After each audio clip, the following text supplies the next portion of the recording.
Okay, it takes on average 10,000 hours to master something. If I did 3 hours a day over 10 years, could I be a good music producer? Can I stick to that routine?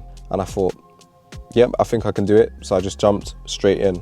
Yo, what's good, people? I'm Ocean, a music producer, and people most know me for my YouTube videos, making studio vlog content, tutorials, how to make beats, how to make songs, all that kind of stuff. I started making music officially in 2016. Back then, I was training to be an MMA fighter, but during the periods where you're not training, you have a lot of time to just sit down and recover. In that period, I was just listening to a lot of music, relaxing. When I started listening to music, I started to think to myself, I could probably create something like this, something just as good as these songs. So I made my first beat, and I decided then and there that I was gonna just do music. And I literally calculated on my calculator, okay, it takes on average 10,000 hours to master something.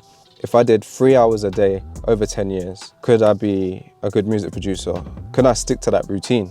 And I thought, yep, I think I can do it. So I just jumped straight in. I usually make a range of stuff. It's kind of hard to pinpoint me in one genre. I like to make anything from drill to reggaeton to house music. But people probably most know me for making a lot of drill, a lot of trap. I probably make those two genres the most, especially because of the artists that I work with. That's the kind of beat that they like to rap on. So I tend to make that kind of stuff the most.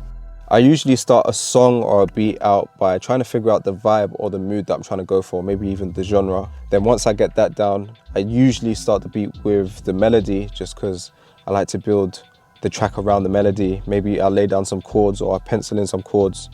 Then I'll just build a few layers from there, kind of figures itself out. And then after I get the foundation, the melody, then I'll usually add some drums to it and turn it into a beat. I find inspiration from literally everything. It could be something as random as I'm sitting on the train, I hear a random beep sound and I think, I could sample that and turn that into something. Or maybe I'm watching something and I feel really, really inspired, and it just inspires me to sit down and just create. Sometimes I'll sit there, I'll listen to songs and I think, okay, I like what they did there with the chords. I like that progression, or I like that drum bounce. And I might even just sample it or take it and try and like make it something that fits me or my idea. I feel like when it comes to creatives in music, everyone has different perspectives and different tastes. So when you bring that together, you could bring in maybe like a flamenco guy and a drill producer, you bring them together and they can fusion their two different styles, their two different outlooks to make something really cool. Something that maybe they wouldn't have come up with if they were just working separately. And also it's good to just vibe off someone's energy and build from there, really. With the music I make, the goal is always really to try and get someone to feel the music or connect with the music in some way, if they can relate to it or if they can feel some sort of emotion, whether that's like sadness or happiness.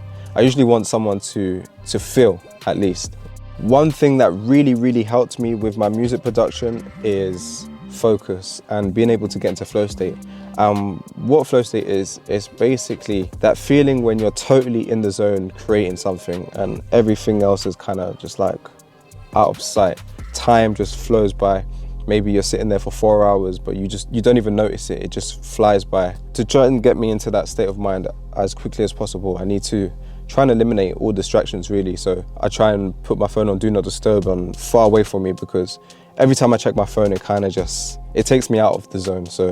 And usually, sometimes it does take me a while. Maybe the first beat I make isn't too great, I'm overthinking it. Then the second beat, I start to overthink a little bit less. And then by the time I hit like the third beat, the fourth beat, I'm totally in that zone. And the creativity is just pouring out, which is the best place to be.